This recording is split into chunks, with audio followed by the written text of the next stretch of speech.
करोति कल्याणम् आरोग्यं धन संपदा सद्बुद्धिनाशाय दीपज्योति नमोस्तुते शुभं करोति कल्याणम् आरोग्यं धन संपदा सद्बुद्धिनाशाय दीपज्योति नमोस्तुते ज्योति से ज्योति जलाते चलो। सर्वप्रथम स्वामी जी को माल्यार्पण एवं सौर उड़ाकर के स्वागत कर रहे हैं मयंक जी और योगेश पांडे जी।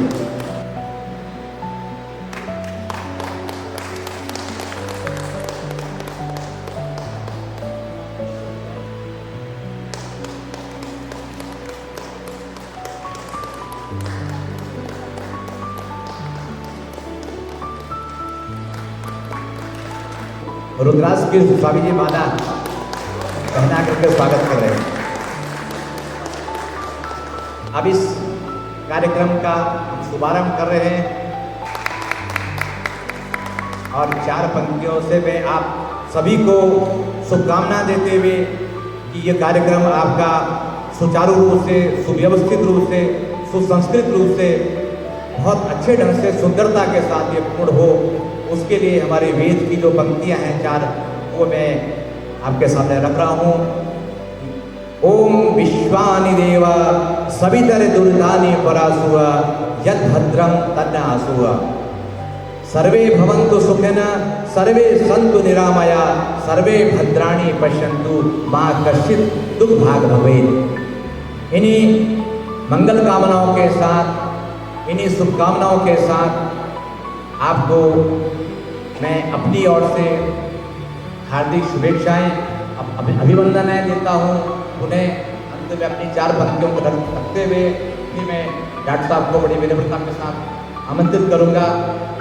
वर्ग चिकित्सा के 27वें इस प्रशिक्षण कार्यक्रम में हमारे इस परिसर में उपस्थित परम पूज्य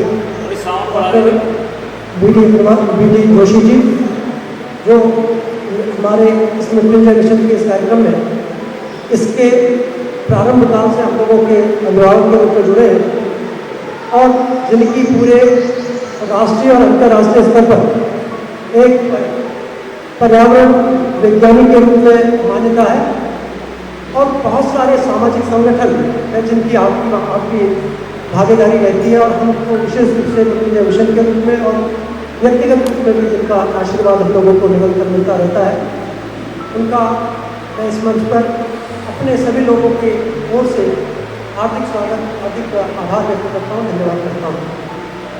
इस मंच पर उपस्थित संत स्वामी अनंतानंद जी महाराज, जो इस मृत्युंजय मिशन के जैसे हम लोग सदस्य के रूप में, एक मार्गदर्शक के रूप में और एक जिसको कहते हैं पृष्ठपोषक और कई शब्द हो सकते हैं जो हम लोग स्वामी जी के विषय में कह सकते हैं। जब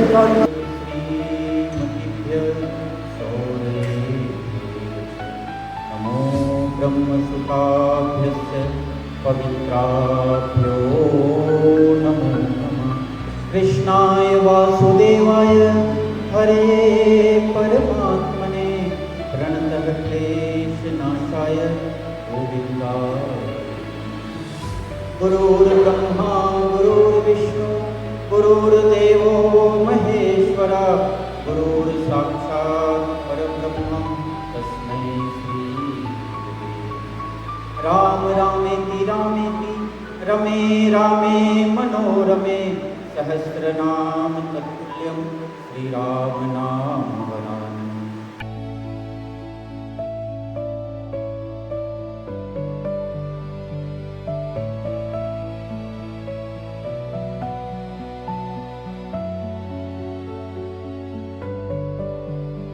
वय के हिसाब से होने वाली बीमारियां, उनके उपचार की सामान्य रूप से आवश्यकता नहीं होती यदि जिसने आयुर्वेद के सिद्धांतों को पढ़ा है। ठीक है, ऋतु के हिसाब से क्या क्या मतलब क्या कि जब शरद ऋतु होगी तो हाइपर एसिडिटी होगी, जलन होगी, बहुत सारे लक्षण होंगे। जब वर्षा ऋतु होगी तो पेट में गैस होगी, बहुत सारे लक्षण होंगे, शरीर में दर्द होगा, ये होंगे। तो ये इन लक्षणों को देख के और सामान्य उपचार के माध्यम से, गर्म से, ठंडे से, गर्म पानी से, किसी चीज़ से भी आप इसको ठीक कर सकते हैं, तो इसका उपचार होना चाहिए।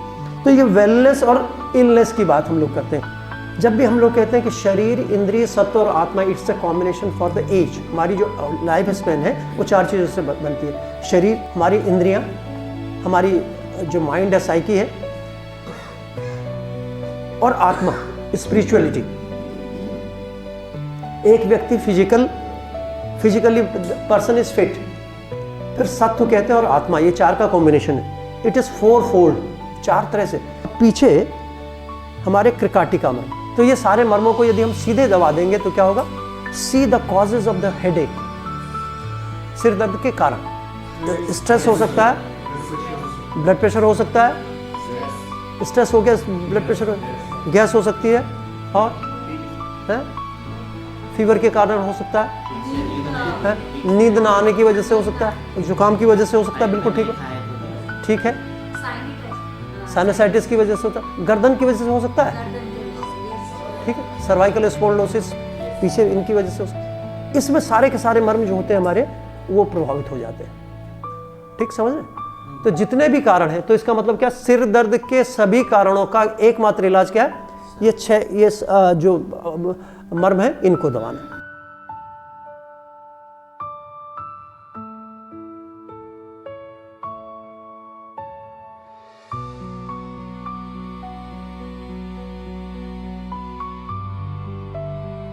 In the first session of Marma Science and the Marma Therapy training program, it's my privilege to present some important aspects of Marma Science and the Marma Therapy in front of you.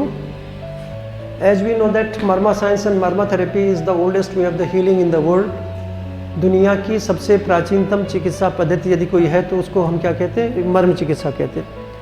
Whenever we are talking about the history of the medical sciences, just we can categorize different medical sciences into different time period. हम लोग एक समय में बांध सकते हैं कि 5 से 10,000 साल पहले क्या था?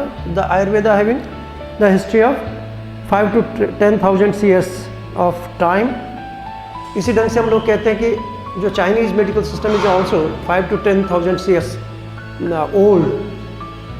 The allopathic science not more than 300 years, and the remaining sciences are, when we are talking about the Marma Science and the Marma Therapy, it is inherent power of healing since the evolution of human being on earth. जब से मनुष्य है तब से इसके शरीर में ये मर्मों का एक सिस्टम है, और उस सिस्टम को हम कहते हैं कि it is the inherent system for the healing purpose provided by the nature or the God. भगवान के द्वारा दिया गया। Each and every medical science is developed by some saints, or you can say the scientist. कोई भी चिकित्सा पद्धति किसी न किसी ऋषि के द्वारा, साइंटिस्ट के द्वारा डेवलप की गई है। But this science is not made by any scientist. तो ये मर्म चिकित्सा को हम लोग कहते हैं विश्व की सबसे प्राचीनतम चिकित्सा पद्धति। And nowadays a lot of medical sciences are there, and they are supported by the many other means. जैसे हम कहते हैं कि the surgery is supported by the antibiotic and the anesthesia. ठीक है, सर्जरी बिना एंटीबायोटिक के नहीं हो सकती, बिना एनेस्थीसिया के नहीं हो सकती। तो before the invention of the anesthesia or the antibiotic, the limited surgical procedures were popularized in the medical science. But after the invention of the antibiotic and the invent of the anesthesia,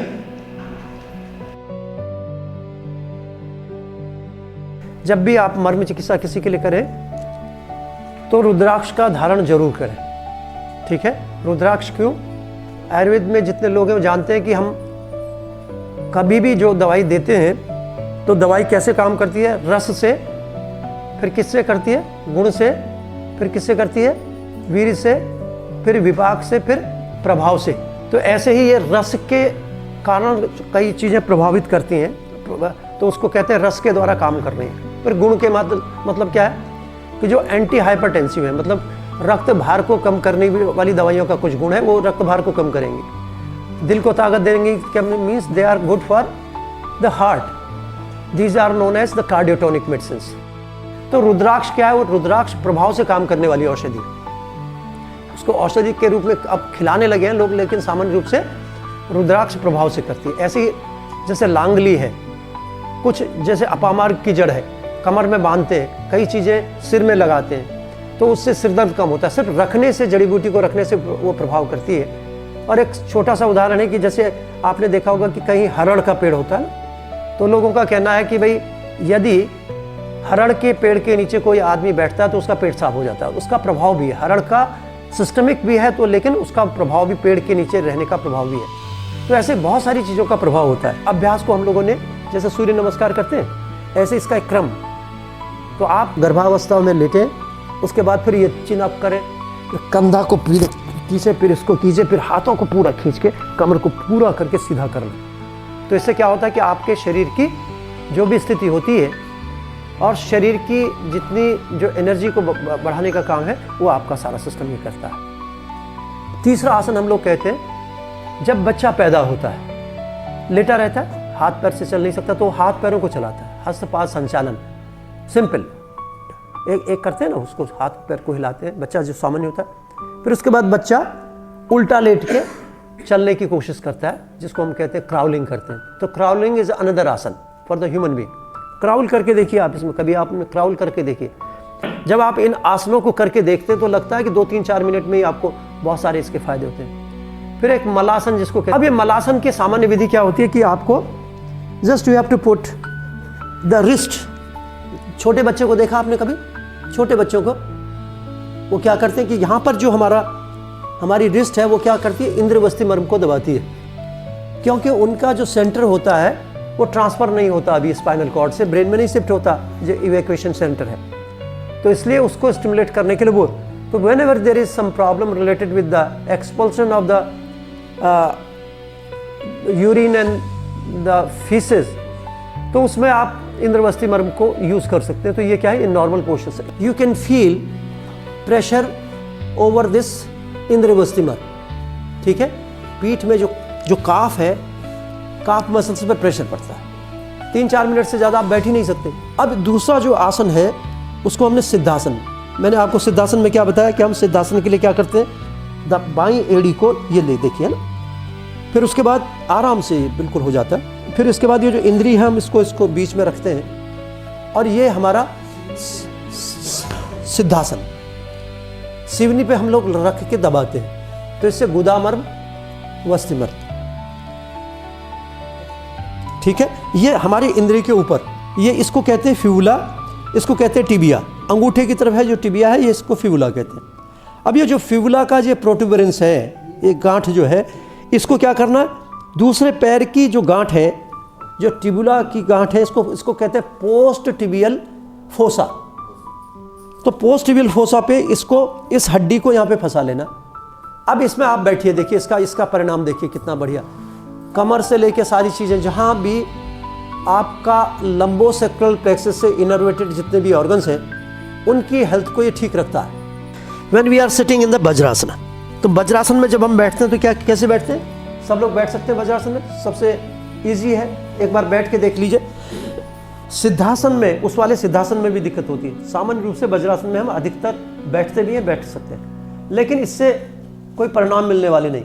अब हम लोगों ने इसको modify किया, क्या किया, इसको कहा कि मर्म वज्रासन। अब एड़ियों को आपको मिला लेना है। There is a point located in this region that is known as Katika Taruna marma.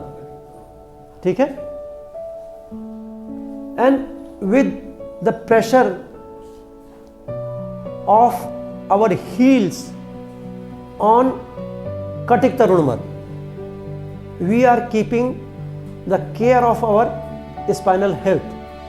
ठीक है, हम कटिक तरुण, कटिक किसे कहते हैं, कमर को कहते हैं, तरुण किसे कहते हैं, जवानी को कहते हैं। अब ऐसे नहीं बैठना है, पूरा प्रेशर ऐसे जाना चाहिए, पूरा शरीर का प्रेशर पूरा, है ना। Marma training just we are starting now, कि कैसे हम लोग मर्म को जान सकते हैं। इसके लिए classification, just I have told you earlier that there are 3 or 4 classification of marma points. Number one, according to the effect of the trauma on marma points. Second one is according to the location. Third one, according to the predominance of the body tissue. Mans, Sira, Snayu, Asti, Sandhi. Fourth one is according to the property. Somya, Somya Agne, Agne and the Vayabhya. These are the four important classifications dealing with the marma points of the head region. As I told you earlier that just we can divide the marma points of the head into two regions. Number one, the marma points of the neurocranium, and second one is the marma points of the viscerocranium. Understand? When the marma point is present in this region is known as the neurocranium. Cranium means it contains the brain and the nervous tissue. Neurocranium and the viscerocranium. Neurocranium, it's a cavity having the brain with the meninges and the nerve root. And the viscerocranium consists different cavities for different senses. I orbit है तो उसमें आँख है, कान में एक अंदर कान है, नेजल कैविटी है. Now the important marma point is Adhipati marma, which is known as the master point. Adhipati, we use to say it is marma shreshtha and it is the port of the human body. दो पोर्ट हैं. जब तक हम माता के गर्भ में रहते हैं तो नाभि हमारा पोर्ट है, और जब बाहर आ जाते हैं तो हमारा पोर्ट क्या हो जाता है, कन्वर्ट हो जाता है सिर पर. और ये कहा जाता है कि it is important for the permeation of the प्राणा इन द ह्यूमन बॉडी.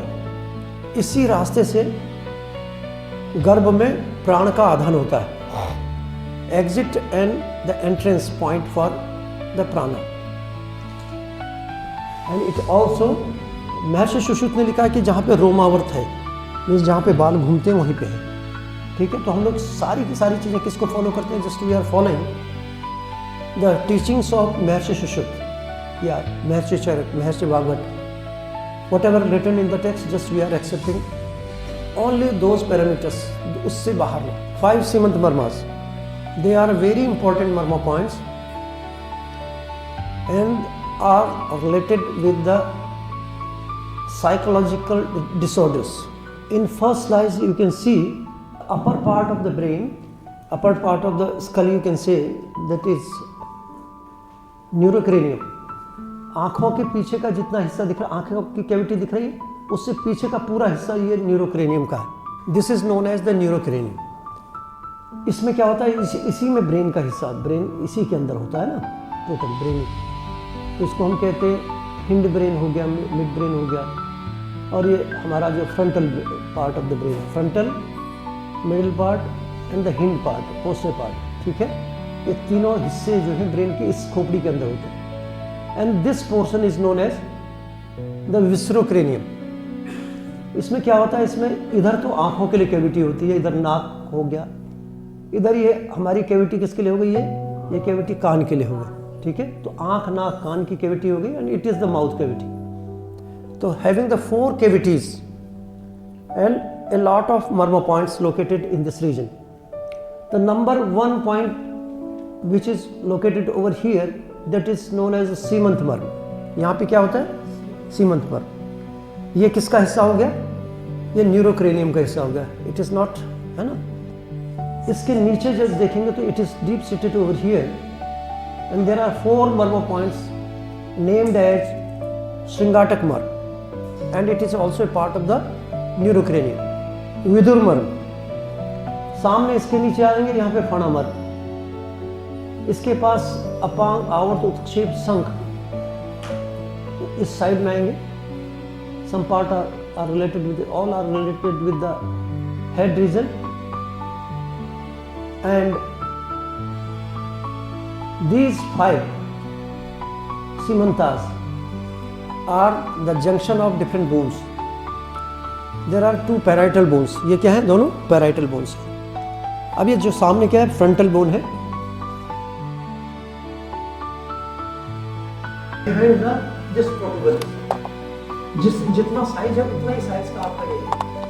इससे कोई you are not feeling extra pressure over this region, but the necessary pressure is obtained by this portion. जितना चाहिए उतना मिल रहा है और ज़्यादा आपको महसूस नहीं होगा कि आपको ज़्यादा है। ठीक है? You can sit in this portion for a longer period. अधिक से अधिक समय तक आप इसमें बैठ सकते हैं और इसको बैठने से आपके लिए क्या करना है? Just you are going to stimulate the murmur point of the lower extremity. कौन से murmur point है यहाँ पे? ये फुल मर्म है, ये जानू मर्म है, हम बैठे हैं पेडिकल मर्म है। और इसके साथ साथ यदि आप ऐसे रखते हैं तो ये क्या है? इस पे ये गुदा मर्म पे। यदि हम वैसा वाला करते हैं तो ये क्या है? सिर्फ गुदा मर्म पे। ऐसे हम लोग ऐसे बैठते हैं। ठीक है? जो सामान्य रूप से योग में बैठा जाता है कैसे बैठा जाता है? इसमें ऐसे बैठा जाता है और इसको बैठकर इस ढंग से हम इसको ऊपर रखते हैं। तो वस्ती और गुदा ये 2 मर्म है जो स्टिमुलेट होते हैं, लेकिन हम लोग उसके प्रोसेस हम लोग दूसरा प्रोसेस करते हैं। It is the indirect process to stimulate the guda murmur and the vasti murmur. ठीक है? Whenever we are adopting this yogic posture, then we are stimulating indirectly the guda and the vasti murmur. लेकिन हम लोग अब जब ऐसे करेंगे तो क्या करेंगे? हम डायरेक्ट करेंगे। तो इसमें बायां पैर हम जो माता है बायां पैर नीचे और जो पुरुष है वो हम लोग सामान्य रूप से इसका कोई ऐसा नहीं है, लेकिन फिर भी क्योंकि चंद्रेश्वर और सूर्येश्वर की कल्पना होती है और ये कहा जाता है कि माताओं में चंद्रेश्वर प्रधान होता है और पुरुषों में सूर्येश्वर प्रधान होता है। तो इसलिए क्या करना है कि बाएं पैर को नीचे रखेंगे और दाएं पैर को ऊपर रखेंगे और पुरुष क्या रखेंगे? बाएं पैर को नीचे रखेंगे, दाएं पैर को ऊपर रखेंगे। चेंज कर सकते हैं, कोई हार्ड एंड फास्ट रूल नहीं है, but we have to follow the कौन से जिन भी ऑर्गन्स में इनर्वेशन मिल रहा है, जहाँ नर्व सप्लाई है, उन सब की एक्टिविटी को just we are going to improve the physiology of all these organs. तो कौन से ऑर्गन है नीचे हमारे? The urinary bladder, prostate, uterus, rectum, anus, ये और पेरिनेम, कोल पेरिनेम। कहीं भी कोई बीमारी होगी नाभि से नीचे की तो इससे फायदा होता है, बहुत फायदे होंगे। इसलिए इसको हम लोग इसमें बैठते हैं। Should be placed over the parts of sandhibal and all 4 fingers should be within the fourth rib cage and the iliac crest. तो इलियोसॉस मसल्स हमारे हाथ में है पीछे, इलियोसॉस मसल, iliac मसल्स ये हमारे हाथ में है और अंदर के स्ट्रक्चर्स हमारे हाथ में। ठीक है? तो दोनों चीजों के लिए फायदा कर रहा है, तो बाहर की चीजों के लिए फायदा कर रहा है, अंदर की चीजों। तो हमारी उंगलियों की जो डायरेक्शन होनी चाहिए ऐसे नहीं, देखिए ये डायरेक्शन ऐसे नहीं, क्या करते हैं लोग ऐसे, तो डायरेक्शन क्या होनी चाहिए? In between the rib cage and the iliac crest, rib cage और iliac crest के बीच में। और मूवमेंट क्या है? हम की आप देख सकते हैं मेरी, it is about 4 finger away from the spine, जो mid of the spine है उससे mid line से क्या है? 4 finger away दोनों। ठीक है? तभी हमारी उंगली जो होगी it will be right, जो हमारी middle finger होगी, tip of the right middle finger, it will be just over the McBurney's point। इस पे होगी McBurney's point, क्योंकि जहाँ इलियोसिकल जंक्शन होता है, it is the position of the appendix. यदि दाएं तरफ है तो क्या होगा? दर्द होगा तो क्या हो सकता है? फिर क्या हो सकता है? अपेंडिक्स भी हो सकती है, गॉलब्लैडर भी हो सकता है। According to the location of murmur point, there are 37 murmur points are located above the phlegm. Among them 37. Among them, 23 murmur points are located in the head region and 14 murmur points are located in the neck region. In the head region,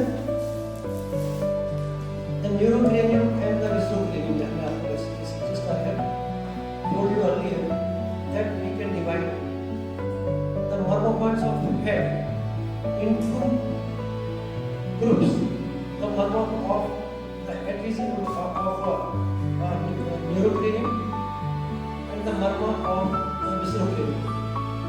समझ में आ गया था? Now we can categorize the marrow point of the neck region into two groups: marrow point of the throat and the neck. Throat में कितने होते हैं? 12 and 2 in the neck region. In the same way, in the throat, 12 marrow points and 2 in the neck region. In upper extremity, in each extremity, there are 11 marrow points. 11 into 4 is equal to 44 marrow points. So 44 marrow points are present in all 4 extremities. And on front, there are 12 marrow points. And on back, there are 40 marrow points. The total number is 107. Today, we are discussing the marrow point of the extremities. In both the extremities, all marrow points are same, but the nomenclature is quite different in some places. As in case of the Gulfumar, there is Manibandhana in upper extremity. Gulfumar is present in the lower extremity, and it is named in upper extremity as the Manibandhana. In lower extremity it is Janumar, and in upper extremity it is named as the Purvarmar. Another one point is there, that is Vitakumar in the lower extremity, and in upper extremity it is Prakshata. 11 marrow points. First of all, I want to enumerate all the marrow points. Number 1, that is Tal Hriday Marma. Second one is Chitra Marma. Third one is the Pooch. Then the Manibandhana. Manibandhana.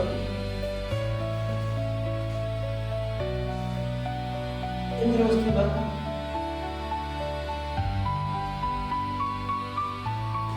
Purvarmar, Ani and Urvimar, Lohitakshmar, and these are 11 marrow points, and they are very important. Just we can say that the marrow point of upper extremities can treat the disorders of the marrow points of upper extremities are responsible for the functions of different organs of thorax and abdomen.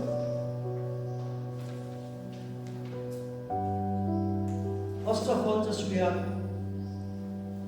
concerned with the location of the Tal Hriday Marma. Tal Hriday Marma is very important marrow point of the human body.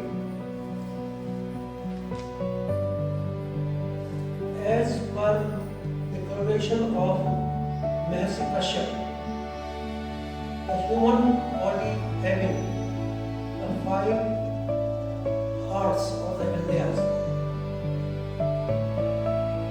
One heart is located in the chest, Uras, and 4 marmas are known as Shakha Hriday. Shakha means limbs.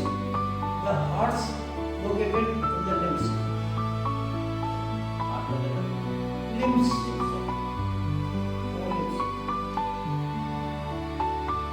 And these are known as the Tal Hriday Marma.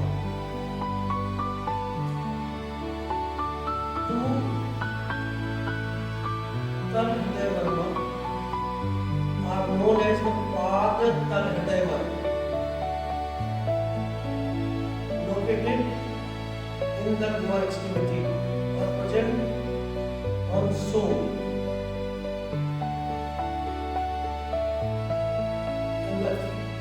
Another two Tal Hriday Marmas are located on upper extremity, or you can say they are located on palm,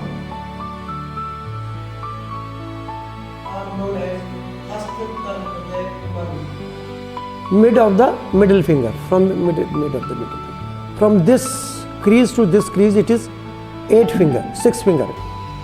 Now, first of all, just we have to identify the location of the Hasta Tal Hriday Marma. It is over here. It is the same point. Then you can identify the location of this Tal Hriday Marma. Understand? So it is the technique to knowing the location of the Tal Hriday Marma. Now, what are the indications? And what is the meaning of the Tal Hriday? Hriday means you are receiving something, you are holding it, and just you are leaving it. It is the definition of the heart. The heart receives the blood, it retains for a while, and it gives to the body. The same way the hand, we are holding something, we are retaining something, and we are giving it to, leaving it to. So it is also known as the Tal Hriday. So with the help of this Tal Hriday, we are able to manage the functions of the heart and the brain. Because in Ayurveda, the heart and brain are, just you can say, just sometimes they are synonym. कहीं पे कई जगह पे हम लोगों ने क्या किया, हार्ट और ब्रेन को एक सिनोनिम की तरह भी लिया. So brain is also receiving some informations, input, processing is taking place, and then motor response is there. So the property of the heart is the same, just like the heart, not in terms of the circulatory system, but in terms of the neurological system. He is receiving some stimulus, processing is going on, and ultimately just it is giving the motor response to the body. तो इसलिए हम लोग इसको कहते हैं कि ये it is working on the brain and the heart. Now, what are the indications for this Tal Hriday Marma? Tal Hriday Marma means, first of all, we have to consider the different diseases of the heart.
अंगूठे को छाती से touch करना। And same way just you are feeling कि इसका यहाँ पे लग रहा है, इसका यहाँ पे लग रहा है। And now the reverse. तो इनिशियली क्या करना है, दाएं पैर को नीचे हम लोगों को रखना है, बाएं पैर को आपको रखना। Now the third exercise is, और द सेकेंड एक्सरसाइज, इसका फर्स्ट के 2 स्टेप्स हैं। The make the fist of the right hand. Right hand का मुट्ठी बना लीजिए एंड सेम वे 4 उंगली ऊपर रखेंगे, मुट्ठी को ऐसे बांधेंगे, place over the heart area. उंगलियां खुली नहीं होनी चाहिए, उंगलियां बंधी होनी चाहिए और ट्रांसवर्स होनी चाहिए, पैरेलल। ऐसे रखेंगे तो क्या होगा, ऐसे नहीं रखना है, ऐसे रखना है, ठीक है, 4 उंगली ऊपर। This posture is known as marma Vajrasana. In this posture the heel of the foot is, जो कहाँ पे जाती है, ओवर द कटिक तरुण मर्म। तो इट्स ए कॉम्बिनेशन ऑफ, ये क्या है हमारा गुल्फ मर्म है, और ये दूसरा कॉम्बिनेशन क्या है, कटिक तरुण मर्म का कॉम्बिनेशन। इसी के साथ पूरा का पूरा देखिए, गुल्फ मर्म क्या है, यहाँ से टच भी हो रहा है और स्ट्रेच हो रहा है पूरा।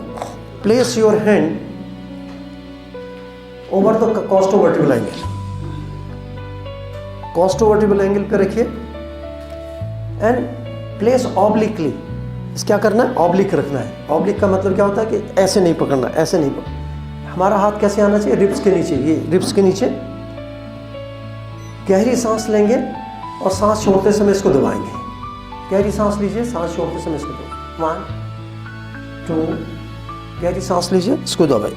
अंगूठे को रखेंगे, ऑब्लिक रखेंगे, और ये पूरा मूवमेंट, ये देख रहे हैं, हाथ का मेरा मूवमेंट देख रहे हैं, पूरा प्रेशर आना चाहिए, पूरा फुल प्रेशर, तभी ये काम करता है ना। गहरी सांस लें, सांस छोड़ते समय इसको दबाएं। ये भी PCOD और सारी चीज़ें, ये सब में फ़ायदा होता है। तो क्या करना है, you have to place the hand over the symphysis, pubic symphysis.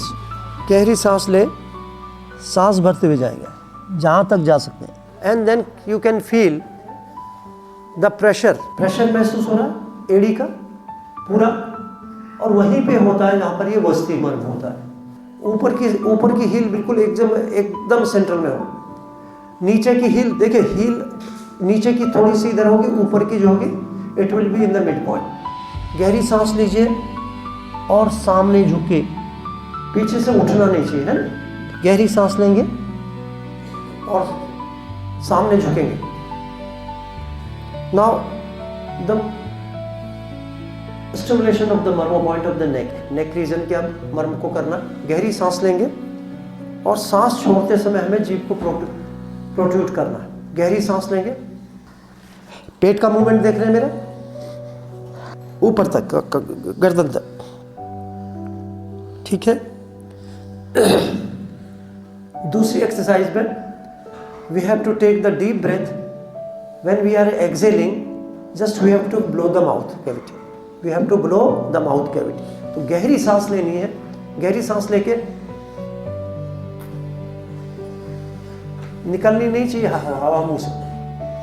तो कितनी बार करना है, 15 से 18 बार। अब ये क्या हो गया, आपने गले के 14 के 14 मर्म आपने स्टिमुलेट किए। प्रेशर कहां तक आना चाहिए, क्रिकाटिका मर्म तक आना चाहिए। देखिए पंचगव्य से इसका जो, ये क्यों बात की, क्योंकि वायु के शोधन के लिए सबसे बड़ा उपाय, थोड़ा देसी गाय का घी गाय के गोबर में डालिए, थोड़ा गुड़ डालिए और कुछ जड़ी बूटियां जो महर्षि सुश्रुत ने लिखी उसको डालिए, तो ये आपका प्योरिफिकेशन भी होता है। तो घर के अंदर आपका पास कोई एक ऐसी जगह होनी चाहिए, छोटी सी जगह हो, जिसमें आप अपनी एयर को प्योरीफाई करके वहाँ मेडिटेशन कर सकें, प्राणायाम कर सकें, ठीक है। तो इसका छोटा सा एक टुकड़ा ले लीजिए, इसका यही चीज़ है, इसमें थोड़ा घी डाल लीजिए, थोड़ा गुड़ रख लीजिए, आग जला दीजिए, उसको जलने दीजिए। इसकी आँखों से, ये इसका जो धुआं है वो आँखों में पानी नहीं लाता। लकड़ी का धुआं होगा तुरंत आँखों से आंसू आने लगे, ठीक है। तो ये नॉन इरिटेटिव है। तो हम लोग इसको जला के पूरा कमरा भर लेते हैं, पूरा हॉल भर लेते हैं, और उसके बाद फिर इसमें कोई फर्क नहीं पड़ता। तो इसका एक और उपाय हम लोगों ने किया, जड़ी बूटियों से हम लोगों ने पंचगव्य के साथ इस केक को ऐसे उपले बनवाए हैं। गुग्गल, अगरू, रक्त चंदन, सफेद सरसों, जटामांस। अभी हमने तो 4-5 चीज़ें और मिलाई हैं यहाँ से, जो हमें यहाँ उपलब्ध होती है। एक कुंजा कहते हैं, पाती कहते हैं हमारे यहाँ, इसको सबसे पहले गौमूत्र में भिगाते हैं। इस केक को पंचगव्य के साथ इसको और करते हैं, गौमूत्र में भिगाए, फिर इसके बाद इसको दूध स्प्रिंकल कर दीजिए थोड़ा सा। फिर मस्तू किसे कहते हैं? दही को मथकर जो होता है मट्ठा जैसा, फिर उसमें डिप करके सुखा लीजिए और फिर उस पर घी रख के थोड़ा गुड़ रख के जला लीजिए, तो पूरा पंचगव्य का प्रभाव भी आ जाता है। लोअर एक्सट्रीमिटी के मर्मा पॉइंट को आज हम लोग डिस्कस करेंगे। डिवाइड किया, वहां पर क्या है? पाद तल हृदय मर्म लेटरली जाएगा, इसमें मिड में नहीं होता है, it is little bit laterally होता है, मीडियल नहीं होगा। जैसे हाथ में भी क्या है, इधर का हिस्सा ज्यादा इधर का हिस्सा कम है, ऐसे ये मिडिल। दूसरा मर्म होता है जिसको कूर्च और कूर्च सिर कहते हैं। जैसे यहाँ पे कूर्च होता है, यहाँ पे कूर्च सिर होता है। अब इसमें क्या होता है? कूर्च इस अंगूठे के नीचे होगा, कूर्च सिर इसके नीचे होगा, इस उंगली के नीचे, इस तरह। समझ रहे हैं हमारी बात? ये हथेली तो है, इसमें तो पांचों इकट्ठा है, लेकिन इसमें अलग अलग है ना, इसमें पांचों साथ साथ है। तो अंगूठे के नीचे का हिस्सा कूर्च और छोटी उंगली के नीचे का हिस्सा क्या है? ये कूर्च सिर। ठीक है। सामान्य रूप से हम लोग इसको we are not stimulating these points regularly because during the standing and walking these murmur points are stimulating regularly without any effort. ठीक है। तो सामान्य रूप से इस मर्म को हम लोग स्टिमुलेट नहीं करते। We are not stimulating this marma repeatedly because it is naturally it is going to be stimulated by walking in the standing posture. तो इसको हमने कब बताया, कब करना है? जब व्यक्ति लंबे समय तक बीमार है, बेड रिडन है और वो चलता नहीं है, फिरता नहीं है। In that condition just you have to stimulate the Kurcha and the Kurcha Shira marma. ठीक है, ये करना। अब एक क्षिप्र मर्म, जैसे हमने आपको बताया कि 90 डिग्री पे करेंगे, ऐसे रखेंगे, ऐसा कहीं इसमें नहीं कर सकते। तो इसमें हम लोगों ने क्या किया, इस अंगूठे को आप ऐसे करोगे, देखिए तो क्या दिखाई देगा? पहले तो ये बोनी प्रोमिनेंस दिखाई देगा, फिर क्या है? जो head of the first metatarsal है, ये base of the fifth metatarsal, ये head of the first metatarsal. तो इसके बीच में देख रहा, टुवर्ड्स द जो हेड है अंदर की तरफ इसको, तो इस स्थान को हम लोग क्या कहते हैं? क्षिप्र मर्म कहते हैं। अब इसका एक कंट्राइंडिकेशन बता देते हैं। ठीक है। अंगूठे के पास इसका एक कंट्राइंडिकेशन बता देते हैं कि यदि किसी व्यक्ति को सीवियर रिमेटॉइड आर्थराइटिस है और आप इसको गलत ढंग से दबा देते हैं तो परमानेंट दर्द रह जाता है।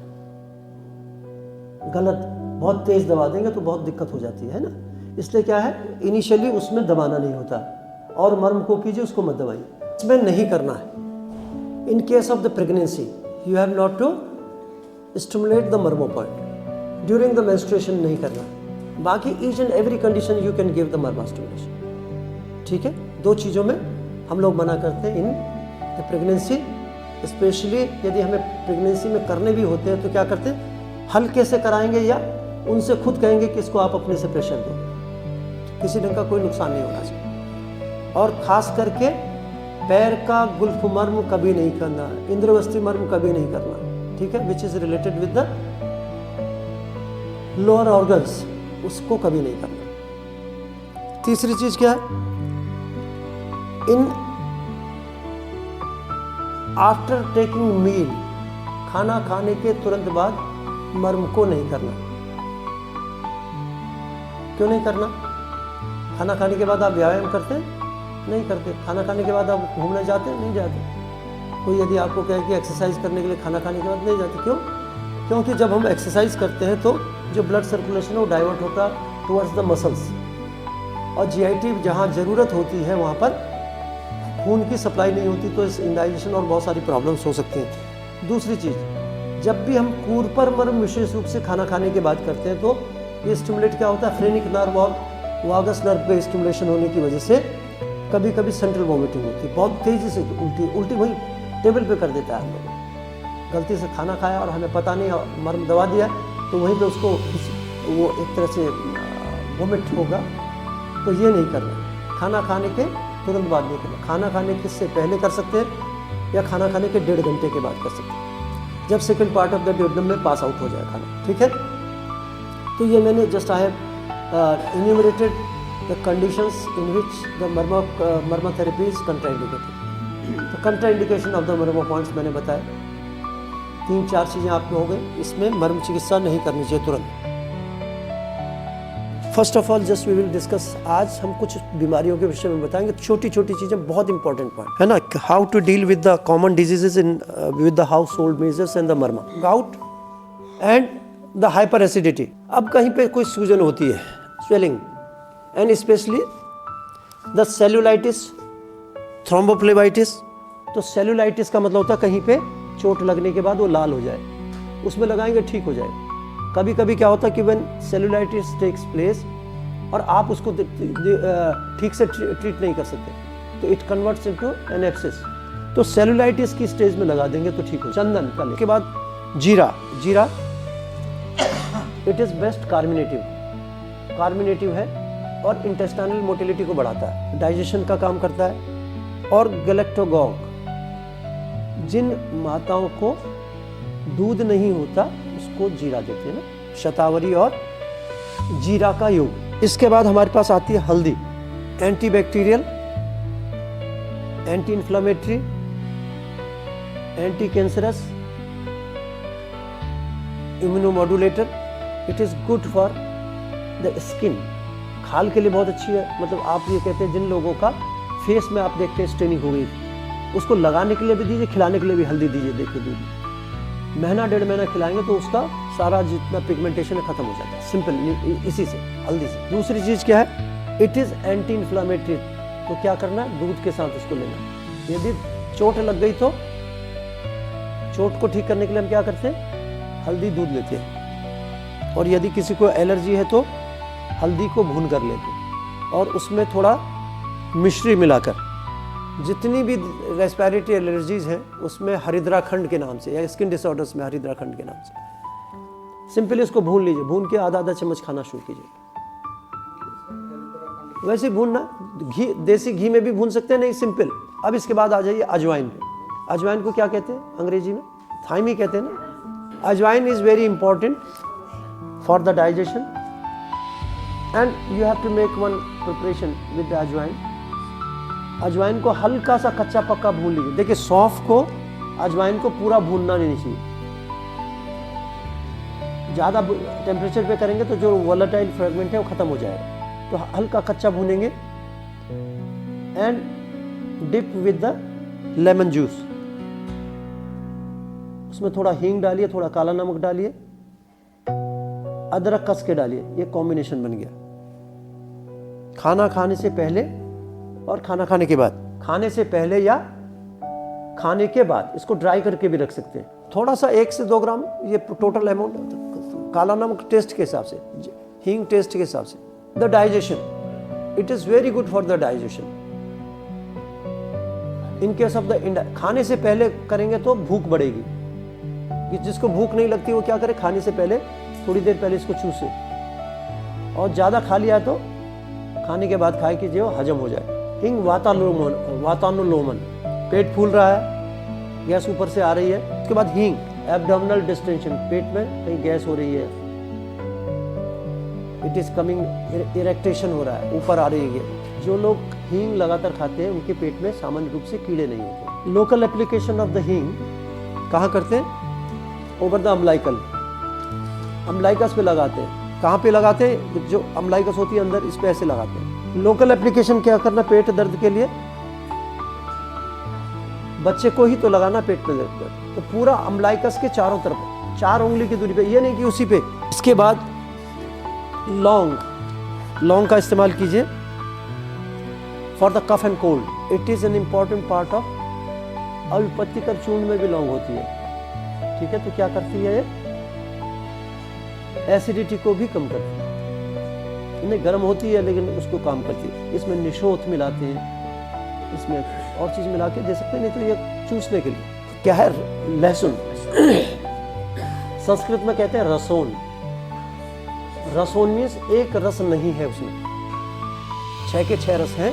पेट की बीमारियों के लिए अच्छा है, जोड़ की बीमारियों के लिए अच्छा है, नसों की बीमारियों के लिए अच्छा है। यदि किसी को जोड़ में दर्द होगा तो लहसुन खिलाओगे तो ठीक होगा, उसका तेल लगाओगे तो ठीक होगा। किसी को नर्व्स का न्यूराइटिस है, नर्व में कोई तकलीफ है, मसल्स में कोई पेन है तो ठीक होगा। एंटी इन्फ्लामेटरी भी काम करता है, इसको एंटी कैंसरस भी मानते हैं, एंटी बैक्टीरियल भी मानते हैं, एंटी फंगल भी मानते हैं, एंटी वायरल भी मानते हैं। ब्लड प्रेशर के लिए भी बहुत अच्छा होता है, कोलेस्ट्रॉल के लिए बहुत अच्छा होता है।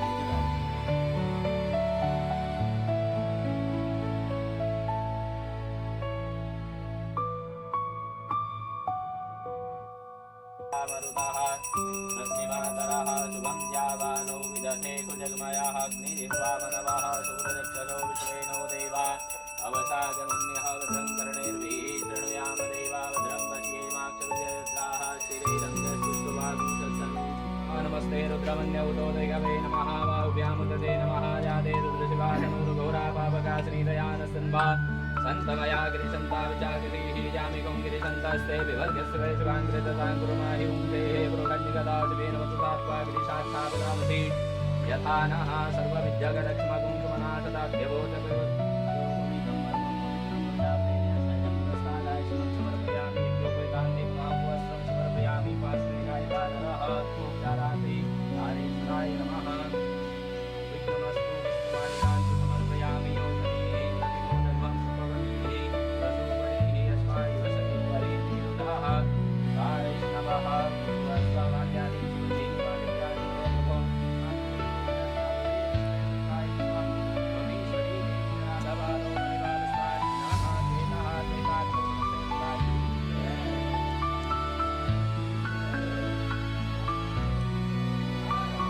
महादेव।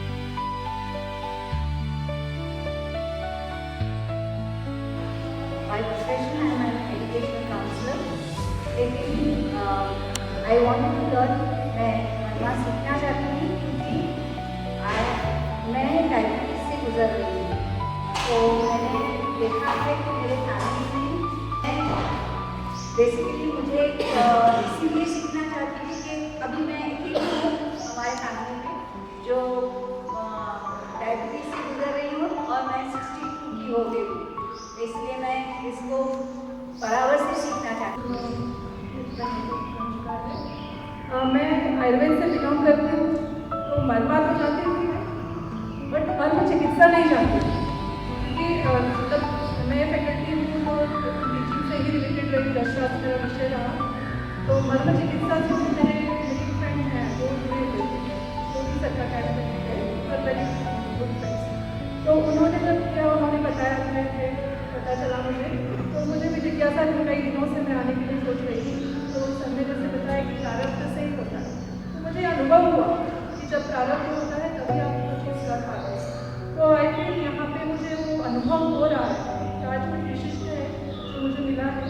तो मर्म चिकित्सा और मर्म योग जो सर ने स्पेसिफिक बताया, तो ये मुझे बहुत विशिष्ट लगा और मैं इसको अप्लाई करूँगी। और मतलब अभी तो इट इज़ लाइक पिन और नॉलेज जैसा ही है जैसा मैं फील करती हूँ।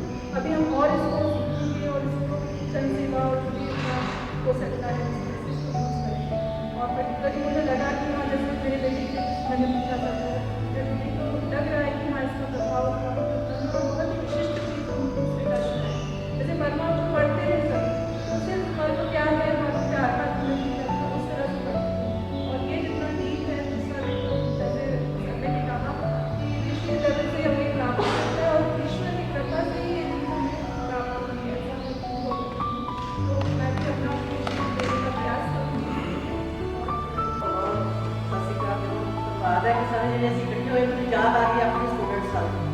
ਜਦੋਂ ਅਸੀਂ ਸਟੂਡੈਂਟਸ ਹੋਇਆ ਕਰਦੇ ਸੀ, ਇਸ ਤਰ੍ਹਾਂ ਸਾਡੇ ਪੀਰੀਅਡ ਲੱਗਿਆ ਕਰਦੇ ਸੀ, ਅਸੀਂ ਫੇਰ ਉਸੇ ਪੀਰੀਅਡ 'ਚ ਬੱਚੇ ਕਿਸੇ ਟਾਈਮ ਟੇਬਲ ਵਿੱਚ ਪੜ੍ਹ ਕੇ ਉਸੇ ਤਰ੍ਹਾਂ ਸਾਡੇ ਪੀਰੀਅਡ ਲੱਗਣ ਲੱਗੇ ਤੇ ਉਸੇ ਤਰ੍ਹਾਂ ਹੀ ਅਸੀਂ ਫਿਰ ਕਲਾਸਿਸ ਲਾਉਣ ਲੱਗੇ। ਸਰ ਨੇ ਬਹੁਤ ਵਧੀਆ ਤਰੀਕੇ ਨਾਲ ਸਾਨੂੰ ਸਿਖਾਇਆ, ਮੈਂ ਨਹੀਂ ਸੀ ਫੀਲ ਕਰਦੀ। ਹੁਣ ਮੈਨੂੰ ਬਹੁਤ ਚੰਗਾ ਲੱਗਿਆ, ਇੱਥੇ ਦਾ ਵਾਤਾਵਰਨ ਵੀ ਬਹੁਤ ਚੰਗਾ ਲੱਗਿਆ।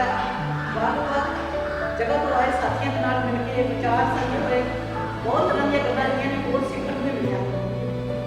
मैं कोशिश करूँगी कि जिते जिहड़े स्कूलों में जॉब की है उत्थे मैं अपने टीचर्स के नाल डिस्कस कर सकां, उन्होंने दस सकां ते वो मेरे स्टूडेंट्स नूं गाइड कर सकन, जिहदे नाल वध तों वध असीं जिहड़ा है इस मुहिम नूं अगे लैके जाइए।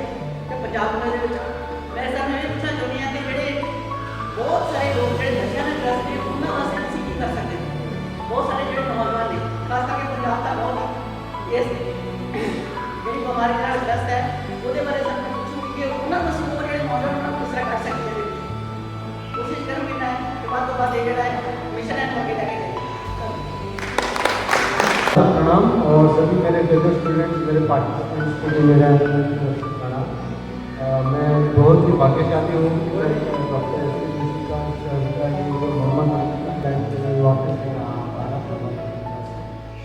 ऊपर से तो इस बार को आने के बाद ये मर्मा केमिस्ट्री बहुत अच्छे से इसको मुझे सीखने मेरा माइंड बहुत अच्छे से मैंने सीखा। तो आज मैंने इस पर्टिकुलर सेशन से पर्टिकुलर जो प्रोग्राम से अभी ये फंड लेके जा रहा हूँ।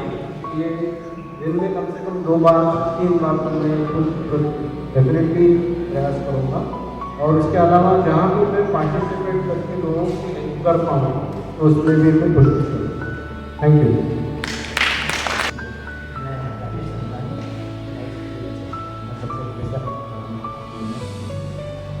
और प्रणाम करता हूँ वेबसाइट से और जुड़ने में प्रोत्साहित किया मेरे घर में जो चैलेंजेस हैं उसकी वजह से मैं आया हूँ और भगवान की कृपा है कि मैं यहाँ से जो सीख के जा रहा हूँ वो निश्चित रूप से मेरे परिवार को स्वस्थ रहने में मदद करेगा। और मेरे मन में एक भावना थी कि मैं लोगों की मदद कैसे कर सकता हूँ। मेरे को रास्ता नहीं मिल रहा था, ये ईश्वर की असीम कृपा है कि मुझे वो रास्ता मिल गया।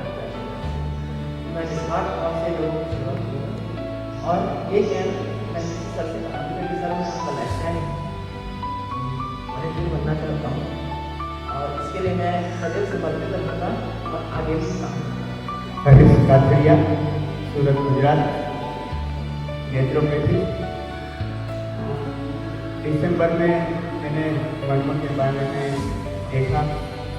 मैंने जनवरी में ही आना था लेकिन समय से पहले और भाग्य से आगे कुछ नहीं मिलता और भाग्य तो ये है कि मैं इधर आ सके क्योंकि इधर आने से ऐसा लगा कि ये कोई मर्म चिकित्सालय नहीं है, प्रशिक्षण कैंप नहीं है, ये मर्म मंदिर है। क्योंकि मंदिर में जो विचार मिलता है ना इससे बढ़िया विचार सर से मिला। और एक बात बताना चाहता हूँ कि बहुत सारी ऐसी विद्याएँ हैं, लोग इसमें पारंगत हैं लेकिन कोई सिखाना नहीं चाहता। हम भाग्यशाली है कि सर का 40 साल का एक्सपीरियंस है, हमें 5 दिन में इसका निचोड़ मिल गया है, जिसे एक्सट्रैक्ट कहते हैं ना। और इस हिसाब से सर इस विजन से आगे बढ़ रहे हैं, इस विजन में हमें शामिल होना है। कभी and I'm a BNY student. I came all the way from Delhi. So honestly, I had no interest in money. इसीलिए मैं इस वर्कशॉप को ज्वाइन करने में बहुत ज़्यादा टकरा रही। And my father insisted a lot कि एक बार आओ, and he has been insisting me since 6 months. क्योंकि I'm an acupuncture practitioner, मैं तो सीधा साफ मना करूँगी। But it's a high time because I completed my 4.5 years course. So I thought कि एक बार I should give it a shot. Then I came here और मुझे ये 5 days में realize हुआ कि it can happen a lot of miracles. क्योंकि I had severe neck pain since a month ago.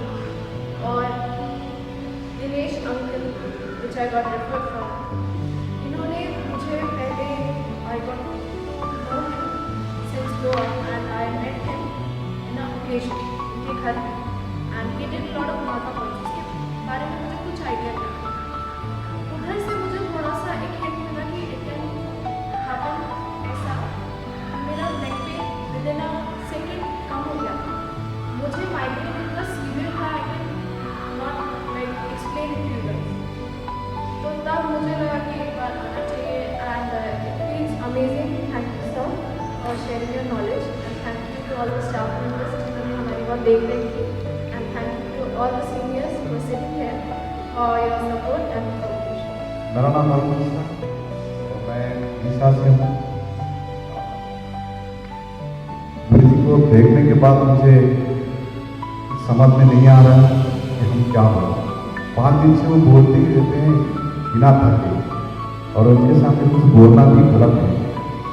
लेकिन मेरा जो अनुभव है वो मैं आप सभी के साथ शेयर करना चाहता हूँ। मेरा लॉन्ग जर्नी से पैर फूल जाता था, सूजन हो जाता, सोरी हो जाता, हमेशा होता है। मैं इसके लिए कभी तैयारी नहीं किया था। और इस बार मैं घर से रायपुर आया, 650 किलोमीटर, 650 किलोमीटर से फिर दिल्ली से पूरी इधर आकर जैसे हो रहा था वो हो गया, सोरी आ गया। तो मैंने उस पर ध्यान नहीं दिया। आया इधर मीटिंग अटेंड करने के लिए, तो तीसरे दिन जैसे हुआ मैंने सर जी फिर सर को बुलाए, और सर ने मेरे 2 पैर में वो गुल्फ मर्म और क्या है तो कुछ कर दिए। बस 2 मिनट के बाद मैं नीचे टेबल से नीचे आया, और अभी तक मेरे को महसूस नहीं हो रहा है कि मेरा पेन है। ये सब मेरा पेन था, मुझे लग रहा है कि मैं बिल्कुल नॉर्मल हूँ। और आश्चर्य की बात, मैंने 2 पिलो लगा के सोया था होटल में, कहीं सूजन उतर जाएगा, लेकिन नहीं हो पाया। इस अनुभूति के साथ मैं यहाँ से विदा होकर जा रहा हूँ। आप सभी को पढ़ना। मेरा नाम वरुण है, मैं दिल्ली से हूँ। और मैं थोड़ा सा इतना ही कहूँगा कि मैंने यहाँ पे 2 ही चीज़ समझ में तो बहुत अच्छी से आई। तो क्या है कि हम बहुत सारी थेरेपीज करते हैं, जैसे एलोपैथी है, होम्योपैथी है, या एक्यूपंक्चर, एक्यूप्रेशर, बहुत सारी चीज़ें हैं ना। तो ये सब चीज़ें क्या है कि एक कॉम्प्लेक्स स्ट्रक्चर है कि कोई भी जो काम करना है बहुत कॉम्प्लेक्स तरीके से करना है। मतलब नॉर्मल इंसान समझ नहीं पाता कि वो कह रहा है कैसे किया जा रहा है। लेकिन हमारे गुरु जी ने इतना सिंपल, मतलब 107 जो वर्ग बिंदुओं को दिया है ना, कॉम्प्लेक्स चीज को इतने आसान तरीके से हमको दिया है ना, ये इसकी कोई मतलब हम इसकी शुक्रिया कर ही नहीं सकते। मतलब हमको इतना सरल उसमें और इतनी बड़ी चीज मिली है। नहीं तो हम पूरे जीवन भागते रहते हैं, दौड़ते रहते हैं, एक छोटी सी घुटने के दर्द को लेके, हाथ के दर्द को लेके, कमर के दर्द को लेके।